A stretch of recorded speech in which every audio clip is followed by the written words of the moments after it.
हाय। इस वीडियो के अंदर हम सेक्शन 82 से लेके सेक्शन 90 ऑफ सीआरपीसी 1973 को समझेंगे,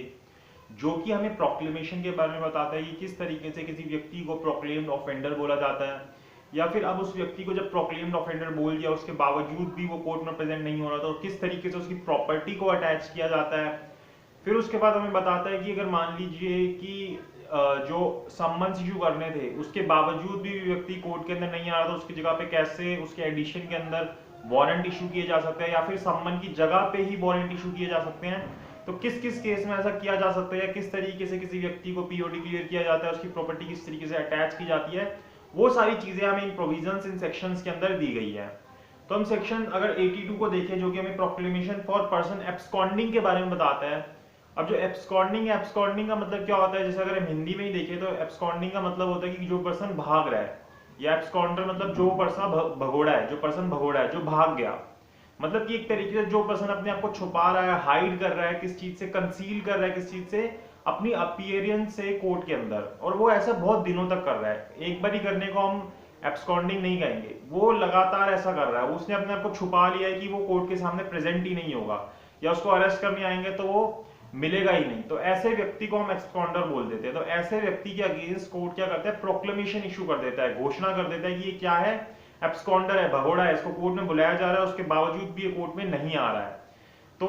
अब अगर ऐसा ऑफेंस कोई व्यक्ति कमिट करता है तो वो अपने आप में इसको एक ऑफेंस बोला जाता है। अगर ऐसे कोई भी व्यक्ति ऐसी चीज करता है तो उसको ऑफेंस बोला जाता है, जो कि सेक्शन 174 ए ऑफ आईपीसी के अंदर पनिशेबल है।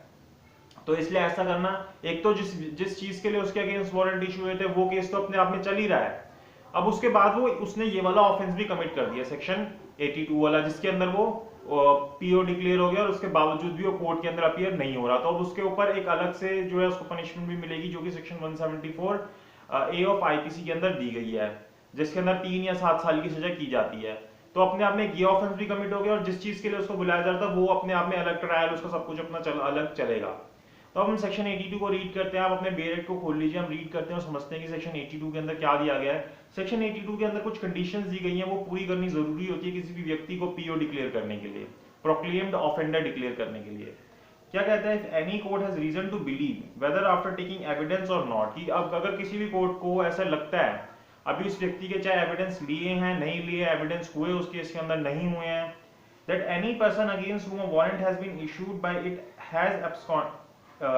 absconded or concealing himself so that such warrant cannot be executed, कि कोई भी व्यक्ति जिसके अगेंस्ट कोर्ट ने वारंट इशू किए हैं वो व्यक्ति क्या कर रहा है, वो एब्सकॉन्ड कर चुका है, मतलब अपने आप को छुपा चुका है, वो भाग चुका है वहां से, या फिर वो अपने आप को कंसील कर रहा है, छुपा रहा है, हाइड कर रहा है किस चीज से, उस वारंट को उस इशूड वारंट को एग्जीक्यूट ना होने देने से। तो ऐसे व्यक्ति के अगेंस्ट कोर्ट क्या कर सकते हैं, सच कोर्ट में पब्लिश अ रिटन प्रोक्लेमेशन। तो वो कोर्ट क्या करेगा, एक रिटन प्रोक्लेमेशन पब्लिश कर देगा, requiring him to appear at a specific place and at specified time not less than 30 days from the date of publishing such proclamation, की जिस भी दिन वो प्रोक्लेमेशन कोर्ट पब्लिश कर रहा है कि उसके विद इन 30 डेज उसको स्पेसिफिक टाइम और स्पेसिफाइड प्लेस के ऊपर अपीयर होना है, जो भी कोर्ट ने बोली, और वो विद इन 30 डेज ही होना चाहिए जिस भी दिन वो पब्लिकेशन की जा रही है। तो ये सबसेक्शन 1 के अंदर बोला गया। फिर सबसेक्शन 2 हमें ये बताता है कि वो प्रोक्लेमेशन जो की जाएगी कोर्ट के द्वारा वो किस तरीके से की जाएगी, वो सबसेक्शन 2 के अंदर बताया गया। तो लिखते हैं, the proclamation shall be published as follows, किस तरीके से वो होगी। सबसे पहली चीज जो फर्स्ट क्लॉज के अंदर, ए क्लॉज के अंदर बताई गई है, it shall be publicly read in some conspicuous place of town और village in which such person ordinarily reside, कि उसको किस जगह पे रीड किया जाएगा, किसी भी ऐसी जगह पे कॉन्स्पिशियस प्लेस के ऊपर रीड किया जाएगा जिस भी विलेज या टाउन या जहां पे भी वो ऑर्डिनरी व्यक्ति रहता है। दूसरी चीज, it shall be affixed at some conspicuous part of the house और homestead in which such person ordinary resides और to some conspicuous place of such town और विलेज, कि जहां पे भी वो व्यक्ति रहता है, जिस भी टाउन या विलेज के अंदर या जिस भी घर के अंदर रहता है, उसके किसी कॉन्स्पिशियस प्लेस पे उस प्रोक्लेमेशन की कॉपी लगा दी जाएगी। एक तो उसको पढ़ा जाएगा जो ए क्लॉज के अंदर बोला गया, बी क्लॉज के अंदर उसकी कॉपी उसके घर के बाहर या फिर जहां पे भी वो रहता है या जिस भी टाउन के अंदर वो रहता है उसके किसी कॉन्स्पिशियस पार्ट के ऊपर लगा दी जाएगी। तीसरी चीज क्या बोलता है, तीसरी चीज, a copy thereof shall be affixed to some conspicuous part of the court house, और तीसरी वो किसी जो कोर्ट हाउस है उसके किसी कॉन्स्पिशियस प्लेस के ऊपर लगा दी जाएगी कि वहां से वो रीडेबल हो। तो ये तीन तरीके हैं जिस तरीके से किया जाता है। फिर एक और चीज बताता है इसके सेकंड उसके अंदर, द कोर्ट में ऑल्सो थिंक फिट्स, कि कोर्ट को अगर ये चीज ठीक लगती है तो कोर्ट और क्या कह सकता है कि direct a copy of the proclamation to be publish in a daily newspaper, तो उसकी जो एक कॉपी है उसको डेली न्यूज़पेपर के अंदर भी पब्लिश किया जाए, जो भी वहां का local newspaper, circulating in the place in which such person ordinary resides, कि जहां पे भी वो पर्सन ऑर्डिनरी रिजाइड कर रहा है वहां के न्यूज़पेपर के अंदर उसको पब्लिश किया जाए। तो इस तरीके से प्रोक्लेमेशन की जाती है, पब्लिश की जाती है। जो यहाँ पे हमने सबसेक्शन 1 के अंदर पढ़ा कि प्रोक्लेमेशन पब्लिश करेगा राइटिंग के अंदर, तो किस तरीके से पब्लिश करेगा वो हमें सबसेक्शन 2 के अंदर बताया गया। फिर इसका सबसेक्शन 3 बोलता है a statement in writing by the court issuing the proclamation to effect that the proclamation was duly published on a specified date। अब अगर कोर्ट के द्वारा स्टेटमेंट दी जाती है कि जिस भी तरीके से प्रोक्लेमेशन बोली गई थी वो पूरी तरीके से की गई है, जो भी हमने ऊपर पढ़ी, in the manner specified in clause I of subsection 2 shall be conclusive evidence that the requirements of this section have been complied with। अब कोर्ट ने अगर ऐसी स्टेटमेंट दे दी कि ये भाई सारी कंडीशन के हिसाब से उसको पब्लिश किया है, तो फिर ये मान लिया जाएगा कि जो भी रिक्वायरमेंट थी वो सारी पूरी हो गई है। And the proclamation was publish on such day, और वो प्रोक्लेमेशन उस दिन इश्यू हो गई है जिस भी दिन वो पब्लिश हुई, जिस हिसाब से कोर्ट ने बोला था क्लॉज 2 सबसेक्शन 2 के आई क्लॉज के हिसाब से, तो ये मान लिया जाएगा। अब अगर उसके बावजूद भी वो व्यक्ति नहीं आता तो फिर वो कौन सा ऑफेंस कमिट कर रहा है, सेक्शन 174A ऑफ आईपीसी का ऑफेंस कमिट कर रहा है। फिर हम आते हैं उसके बाद सेक्शन 83 के ऊपर, जो अटैचमेंट के बारे में बता रहा है। हम देख लिया कि किस तरीके से उस व्यक्ति को पीओ डिक्लेयर किया गया। अब सेक्शन 83 के अंदर आते हैं जो अटैचमेंट के बारे में बताते हैं। सेक्शन 83 पे जब वो अटैचमेंट की जा रही है उससे पहले कोर्ट को ये सेटिस्फाई करना जरूरी है कि क्या सेक्शन 82 की कंडीशंस पूरी हुई है या नहीं हुई है। मतलब एक तरीके से उसको अपने आप को सेटिस्फाई करना है कि सेक्शन 82 पूरी तरीके से फॉलो हुआ या नहीं हुआ। अगर ऐसा नहीं होता तो अगर उसके अंदर कोई अटैचमेंट की जाएगी वो अटैचमेंट इलीगल मानी जाएगी। तो इसलिए सेक्शन 82 को पूरी तरीके से देखना कि वो सही से हुआ या नहीं हुआ, ये कोर्ट की जिम्मेदारी बनती है। और प्रोक्लेमेशन होने से पहले कोर्ट ये जरूर देखता है जब वो सेक्शन 82 के अंदर कर रहा है कि क्या उस व्यक्ति के against warrant of arrest issue हुए थे या नहीं हुए थे। उसके अगर वो नहीं हुए थे तो फिर उसके अंदर प्रोक्लेमेशन इशू नहीं की जाती। तो कोर्ट इस चीज को सेटिस्फाई करता है। प्रोक्लेमेशन इशू करने से पहले कोर्ट देखता है कि इसके against warrant of arrest issue हुए या नहीं हुए। सेक्शन 83 के अंदर जब वो अटैचमेंट करता है तो उसके अंदर वो देखता है कि क्या सेक्शन 82 की जो सारी कंडीशंस थी वो पूरी हुई या नहीं हुई। अगर ये चीज पूरी नहीं होती तो उसको इलीगल मान लिया जाता है। अब सेक्शन 83 के अंदर क्या बोलता है, The court issuing a proclamation under section 82 may for reason to be recorded in writing at any time after the issue of the proclamation order the attachment of any property movable or immovable or both belonging to the proclaimed person। कि अगर court को ठीक लगता है इस proclamation होने के बाद तो कोर्ट उस व्यक्ति की जिसकी भी प्रोक्लेमेशन हुई थी उसकी कोई भी मूवेबल या इमूवेबल प्रॉपर्टी को अटैच करने के ऑर्डर दे सकता है। Provided that by the time of the issue of the proclamation the court is satisfied by the affidavit or otherwise that the person in relation to whom the proclamation is to be issued is about to dispose of the whole or any part of his property। तो ये affidavit के द्वारा satisfy किया जाता है कि जिस भी पर्सन के द्वारा उसकी प्रॉपर्टी को अटैच कराया जा रहा है कि वो जो व्यक्ति जो एब्सकॉन्ड कर रहा है वो उस प्रॉपर्टी को डिस्पोज ऑफ कर सकता है, चाहे पार्ट के अंदर कर सकता है चाहे पूरी प्रॉपर्टी को कर सकता है। is about to remove the whole or any part of his property from the local jurisdiction of the court, की वो जो उसकी प्रॉपर्टी है उसको जिस भी वो जो कोर्ट है उसकी लोकल जुरिडिक्शन में हटाने की कोशिश कर रहा है, चाहे पार्ट के अंदर हटाने की कोशिश कर रहा है चाहे उस पूरी प्रॉपर्टी को हटाने की कोशिश कर रहा है। इट में order that the attachment simultaneously with the issue of the proclamation. तो फिर ऐसा किया जा सकता है कि प्रोक्लेमेशन के साथ साथ ही उसकी प्रॉपर्टी भी अटैच कर दी जाए। फिर सबसेक्शन 2 बोलता है such order shall authorise the attachment of any property belonging to such person within the district in which it is made. तो उस जो भी उसकी डिस्ट्रिक्ट के अंदर प्रॉपर्टी है वो अलाउ करता है कोर्ट को कि वो उसकी प्रॉपर्टी को अटैच कर सकता है। And it shall authorise the attachment of any property belonging to such person without such district when the endorsed by the district magistrate within whose district such property is situated. Subsection 3 बोलता है कि if the property ordered to be attached is a डेब्ट other movable property the attachment under this section shall be made. कि अगर मान लीजिए कि वो जो प्रॉपर्टी जिसको अटैच किया जा रहा है वो प्रॉपर्टी कैसी है, कोई डेब्ट है या फिर कोई मूवेबल प्रॉपर्टी है, तो उसको किस तरीके से अटैच किया जाएगा। तो प्रॉपर्टी हमने देखा दो तरीके की, मूवेबल है इमूवेबल। तो पहले मूवेबल प्रॉपर्टी को किस तरीके से अटैच किया जाएगा वो बता रहा है, फिर इमूवेबल प्रॉपर्टी को किस तरीके से अटैच किया जाएगा वो बताएगा। तो अगर प्रॉपर्टी कोई डेब्ट या फिर मूवेबल प्रॉपर्टी तो उसको किस तरीके से अटैच किया जाएगा, पहला उसका सीजर किया जा सकता है, उसको जब्त कर लिया जाएगा उस प्रॉपर्टी को। दूसरा bye the appointment of receiver की उसके लिए अपॉइंटमेंट रिसीवर को अपॉइंट कर दिया जाएगा। जैसे हम ऑर्डर 40 ऑफ सीपीसी के अंदर देखते हैं कि किस तरीके से रिसीवर अपॉइंट किया जाता है। सेम यहाँ पे भी उसी तरीके से सेम प्रोविजन एप्लीकेबल होते हैं। अभी हम आगे पढ़ेंगे तो वहाँ पे बोलता है कि जो रिसीवर के हमारे सीपीसी के अंदर प्रोविजन दिए गए हैं वही यहाँ पे भी एप्लीकेबल होते हैं। तो जो ऑर्डर 40 है जो हमने डिटेल में समझा हुआ है उसको आप वीडियो देख सकते हैं। तो उस वही सेम प्रोविजंस यहाँ पे रिसीवर के उसके ऊपर अप्लाई होंगे। फिर by an order in writing prohibiting the delivery of such property to the proclaimed person और to anyone on his behalf, कि ये बोल दिया जाएगा कि जो इसकी ये प्रॉपर्टी है इसके लिए किसी पर्सन को ऑथराइज कर दिया जाएगा कि ये प्रॉपर्टी जो प्रोक्लेम्ड ऑफेंडर है उसको ये उसकी डिलीवरी ना की जाए या फिर उसके बिहाफ पे किसी पर्सन को डिलीवरी ना की जाए। By all or any of to such method, या फिर ये सारे के सारे तरीके फॉलो किए जा सकते हैं, सीजर कर लिया जाए और रिसीवर अपॉइंट कर लिया जाए, या फिर कोई भी इनमें से दो मेथड यूज किए जा सकते हैं मूवेबल प्रॉपर्टी के केस में, जैसा भी कोर्ट को ठीक लगेगा। फिर आते हैं हम इमूवेबल प्रॉपर्टी के केस में। If the property attached is immovable the attachment under this section shall in case of land paying revenue to the state government, अगर मान लीजिए कि वो प्रॉपर्टी कैसी है, वो रेवेन्यू पेइंग लैंड है स्टेट गवर्नमेंट को, be made through the collector of the district, तो किसके द्वारा की जाएगी उसकी अटैचमेंट, जो भी कलेक्टर है उस डिस्ट्रिक्ट का उसके द्वारा की जाएगी, in which the land is situated and in all other cases, और बाकी सारे केसेस के अंदर कैसे की जाएगी, बाय टेकिंग द पोजीशन, उस प्रॉपर्टी का पोजीशन ले लिया जाएगा जो भी इमूवेबल प्रॉपर्टी है, by the appointment of receiver, उसके लिए रिसीवर अपॉइंट कर दिया जाएगा,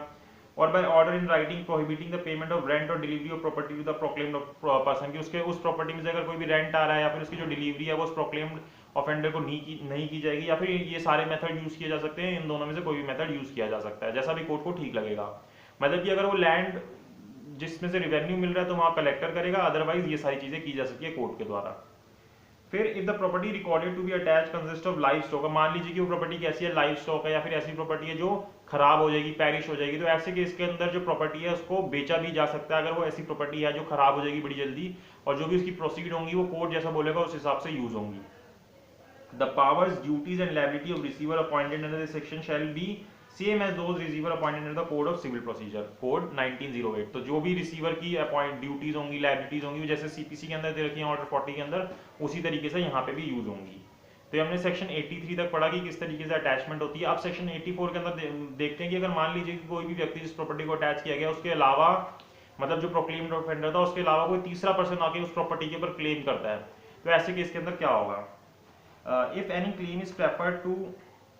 और objection made to the attachment of any property attach under section 83, कोई भी ऑब्जेक्शन किया जाता है या फिर कोई भी क्लेम किया जाता है सेक्शन 83 के अंदर जिस प्रॉपर्टी को अटैच किया है, within 6 month from the date of such attachment, और वो कितने दिन के अंदर क्लेम या ऑब्जेक्शन करना है, 6 महीने के अंदर अंदर करना है जिस दिन से वो अटैचमेंट की गई थी सेक्शन 83 के अंदर, by any person other than the proclaim person, और कौन आगे करता है, कोई भी व्यक्ति आगे करता है, कोई भी तीसरा व्यक्ति आगे करता है उस पीओ के अलावा जिसको भी प्रोक्लेम्ड ऑफेंडर बोला जाता है, on the ground that the claimant or objection has an interest in such property, और वो बोलता है कि ये जो प्रॉपर्टी जिसको आपने अटैच किया है इस प्रॉपर्टी के अंदर मेरा इंटरेस्ट है,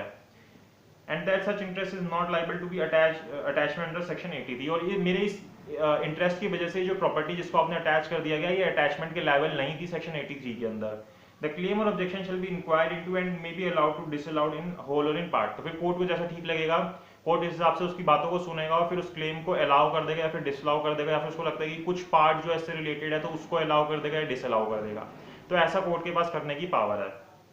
फिर प्रोविजियो देता है कि provided that any claim preferred और objection made within the period allowed by this subsection में in the event of death और क्लेमेंट और objector be continued by his legal representative. अब ये नहीं कि जिस पर्सन का उसके अंदर इंटरेस्ट है सिर्फ वही आके ऐसा क्लेम कर सकता है, अगर वो जो पर्सन जिसका इंटरेस्ट है अगर उसका कोई लीगल रिप्रेजेंटेटिव भी है वो भी आगे क्लेम या ऑब्जेक्शन लगा सकता है उस 6 महीने के पीरियड के अंदर अंदर। फिर सबसेक्शन 2 बोलता है कि claim of objection under subsection 1 may be preferred और made in the court by which order of attachment is issued, उस कोर्ट के अंदर किया जा सकता है जिस भी कोर्ट ने अटैचमेंट के ऑर्डर किए थे सबसेक्शन 1 के अंदर, ऐसा कोई भी पर्सन आगे क्लेम कर सकता है जिस भी कोर्ट ने वो अटैचमेंट के ऑर्डर किए थे। और if the claim or objection is in respect of the property attached under an order endorsed under subsection 2 of section 83, अगर वो section 83 के subsection 2 के हिसाब से endorse करके हुआ है order in the court of the chief judicial magistrate of the district in which attachment is made, तो फिर वो कहाँ पे किए जाएंगे, जो भी chief judicial magistrate था उस district का उसके पास ये जो है objection जाके लगाई जाएगी section 84 की।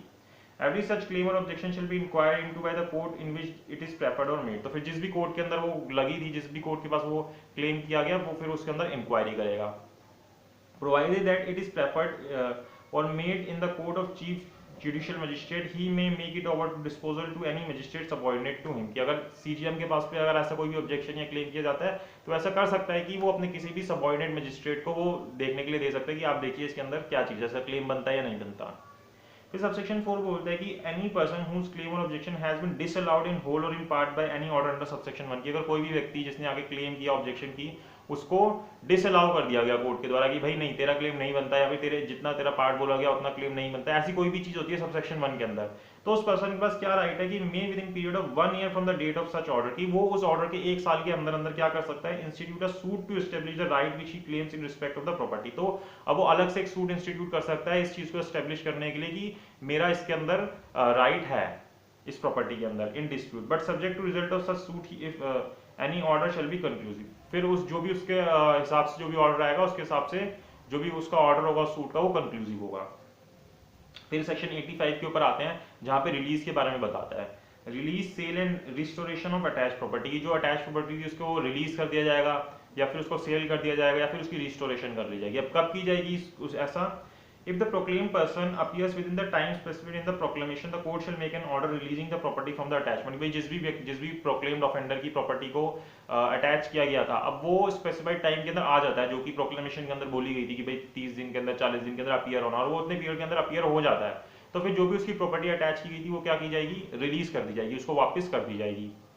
फिर if the proclaim person does not appear with in the time specified in the proclamation, जितना टाइम बोला गया था उसके बावजूद भी वो उतने टाइम के अंदर अपीयर नहीं होता कोर्ट के सामने, the property under the attachment shall at the disposal of the state government, but it shall not be sold until the expiration of the 6 months from the date of the attachment। तो वो उस property को बेच दिया जाएगा, लेकिन कितने time तक नहीं बेचा जाएगा, 6 महीने तक नहीं बेचा जाएगा जिस दिन से उसकी अटैचमेंट की गई है, या फिर until any claim referred or objection made under section 84 has been disposed of under this section, या फिर जो सेक्शन 84 के अंदर कोई क्लेम किया गया था वो खत्म नहीं हो जाता जिसके अंदर कोई तीसरा पर्सन आगे क्लेम करता है,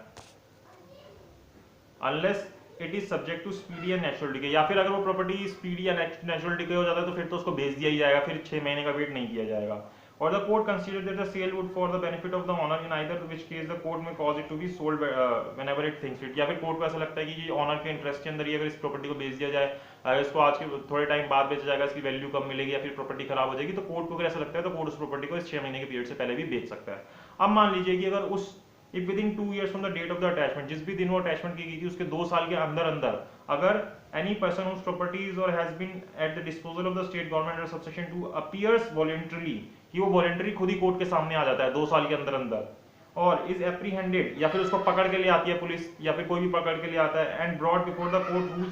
order the property was attach, जिसके भी ऑर्डर के ऊपर वो प्रॉपर्टी अटैच हुई थी, उसको कोर्ट के सामने ले आया, जिस भी कोर्ट के कहने पे उस व्यक्ति को अरेस्ट किया गया था, अगर 2 साल के अंदर अंदर ऐसा होता है, और the court to which such court is subordinate, या फिर वो कोर्ट जिसके भी वो सबऑर्डिनेट है उसके सामने ले आए जाते हैं, and proves to the satisfaction of such court that he did not abscond और conceal himself for the purpose of avoiding execution of the warrant, और वो ये इस चीज को प्रूव कर देता है कि वो जो उसने अपने आप को छुपाया या फिर उसने अपने आप को नहीं छुपाया या फिर इस पर्पस से वो नहीं गया था कहीं पे कि वो इस वारंट को इशू, जो उसके अगेंस्ट वारंट इशू है तो उसको एग्जीक्यूट ना करने दे, तो उसको ये प्रूव करना पड़ेगा, वो इस चीज को प्रूव करता है ऐसे केस के अंदर, and that he had not such notice of proclamation as to enable him to attend within the time specified therein, या फिर उसके पास वो प्रोक्लेमेशन ही रिसीव नहीं हुई थी, उसका नोटिस ही नहीं था कि भाई उसको इतने पीरियड के अंदर कोर्ट के अंदर अपीयर होना है, वो इस चीज को प्रूव कर दे सच प्रॉपर्टी। और if the same has been sold, अगर मान लीजिए अब उसकी जो प्रॉपर्टी है अगर वो बेच दी गई, the net proceed of the sale, तो जो भी उस प्रॉपर्टी को बेच के जो भी पैसा आया था, और if part only there has been sold, या फिर उसके किसी भी पार्ट, उस प्रॉपर्टी किसी पार्ट को बेचा गया तो जो भी उसमें से नेट प्रोसीड आई सी,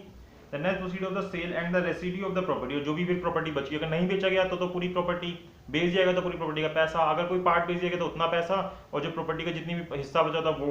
shall after satisfying therefrom all costs incurred in consequence of the attachment be delivered to him, तो उसमें से जो भी अटैचमेंट का खर्चा था वो निकाल के वो सारा पैसा या वो सारी प्रॉपर्टी उस व्यक्ति को वापस कर दी जाएगी। फिर सेक्शन 86 के अंदर बोलता है appeal from order rejecting application for restoration of attachment property, की अगर कोई भी रिस्टोरेशन ऑफ की एप्लीकेशन को रिजेक्ट कर दिया जाता है तो उसके अगेंस्ट अपील में जाया जा सकता है। Any person referred in subsection 3 of section 85, जो भी हमने पढ़ा सेक्शन 85 उसके सबसेक्शन 3 के अंदर, who is aggrieved by an order refusal of the delivery of the property or the proceed of the sale thereof may appeal to the court to which the appeal ordinarily lies from the sentence of the first mentioned court, तो जहाँ पे भी appeal होती है उस court की, उस जगह पे वो अपील कर सकते हैं कि मेरी प्रॉपर्टी को मेरे को वापस दिया जाए, मैं अपने आप को कंसील नहीं किया था मैंने, या फिर मेरे पास वो प्रोक्लेमेशन नहीं आई थी, वो जो भी अपनी बातें बता के वो अपील कर सकता है इसके बारे में। फिर सेक्शन 87 के अंदर आते हैं जिसके अंदर में बताता है issue of warrant in leave और इन एडिशन टू सम्मन, की सम्मन के बदले भी कोर्ट वारंट इशू कर सकता है या फिर इन एडिशन टू सम्मन भी कोर्ट वारंट इशू कर सकता है कि भाई सम्मन को इशू करने के बाद कोर्ट को ऐसा लगता है कि ये व्यक्ति नहीं आएगा तो उसके अगेंस्ट वारंट इशू कर सकता है, या फिर जब सम्मन इशू करने के उसी वक्त कोर्ट को लगता है कि ये सम्मन के बुलाने पे नहीं आएगा तब भी उसके अगेंस्ट कोर्ट वारंट इशू कर सकता है। क्या बोलता है कि if either before a court may in any case which is empowered by this court issue summons for the appearance of any person issue after recording a reason in writing a warrant for the arrest, कि उसके warrant for the arrest issue कर सकता है कब, पहली चीज if either before the issue of such summons, कि उन summons को issue करने से पहले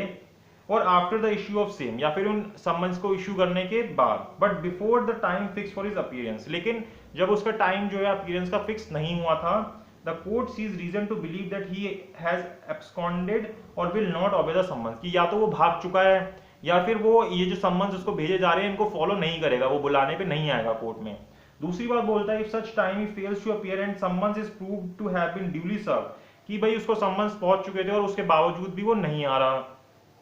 in time to admit his appearing in accordance with those no reasonable excuse is offered for such failure, और उसके लिए उसके पास कोई रीजनेबल एक्सक्यूज भी नहीं है कि वो क्यों नहीं आ पा रहा उन सम्मन को भेजने के बाद। तो ऐसे दो केसेस के अंदर वो वारंट इशू हो सकते हैं कि भाई एक तो सम्मन भेज दिया उसके बावजूद भी नहीं आ रहा, तो यहाँ पे in addition to summons warrant issue होंगे, या फिर कोर्ट को जब जिस वक्त सम्मन इशू करने थे या फिर सम्मन इशू होते हैं लेकिन टाइम फिक्स नहीं हुआ, कोर्ट को ऐसा लगता है कि ये व्यक्ति एब्सकॉन्ड कर चुका है या फिर ये कोर्ट में नहीं आएगा इन सम्मन को भेजने में भी, तो कोर्ट उसके बदले में भी इन लीव ऑफ सम्मन्स क्या कर सकती है, वारंट इशू कर सकती है। तो कोर्ट को ये पावर दी गई है। फिर सेक्शन 88 बोलता है power to take bond for appearance, कि कोई भी व्यक्ति जो कोर्ट के सामने है उससे बॉन्ड लिया जा सकता है उसकी अपीयरेंस के लिए और उसको छोड़ा जा सकता है। क्या बोलता है, when any person for whose appearance और arrest the officer presiding in any court empowered to issue summons or warrant is present in such court, भी जिसके अगेंस्ट भी कोर्ट के पास ये पावर थी कि वारंट या फिर समन्स इशू कर दे और वो कोर्ट के सामने ही प्रेजेंट होता है वो व्यक्ति, तो such officer may require such person to execute a bond, तो कोर्ट कह सकती है या ऑफिसर कह सकता है कि आप बॉन्ड एग्जीक्यूट कर दीजिए चाहे श्योरिटीज के साथ बिना श्योरिटीज के, जैसा भी कोर्ट को ठीक लगेगा, for his appearance in such court, की जब भी आपको कोर्ट में बुलाया जाएगा जिस भी डेट पे बुलाया जाएगा आप कोर्ट के अंदर अपीयर होंगे, और any other court to which the case may be transfer for trial, या फिर अगर ट्रायल के लिए कोर्ट कहीं ये केस कहीं और ट्रांसफर होता है तो आप वहां पे भी प्रेजेंट होंगे, ये नहीं कि आप वहां पे प्रेजेंट नहीं हो रहे। वही सेक्शन 89 में बोलता है arrest on breach of bond for appearance, अब उसकी री अरेस्ट कर लिया जाएगा कि भाई जो भी उसको बॉन्ड के बेसिस पे उसको छोड़ा गया था उसके बाद भी वो अपीयरेंस नहीं दे रहा, तो कोर्ट के पास ये अथॉरिटी है कि वो उसको री अरेस्ट करने के वारंट दे सकता है और उसको दोबारा से अरेस्ट कर सकता है। और सेक्शन 90 बोलता है कि जो भी समन्स और वारंट से रिलेटेड जो भी इसके अंदर प्रोविजंस दिए गए हैं वो सारे एप्लीकेबल होंगे कोई भी वारंट्स या फिर समन्स इशू होते हैं उसके ऊपर। तो हमने सेक्शन 82 से लेकर सेक्शन 90 तक समझा जिसके अंदर उन्होंने प्रोक्लेमेशन, अटैचमेंट और वारंट या फिर कब वारंट समन्स के बदले में इशू हो जाते हैं या फिर कब इसके एडिशन में इशू हो जाते हैं, ये सारी चीजें हमने समझी।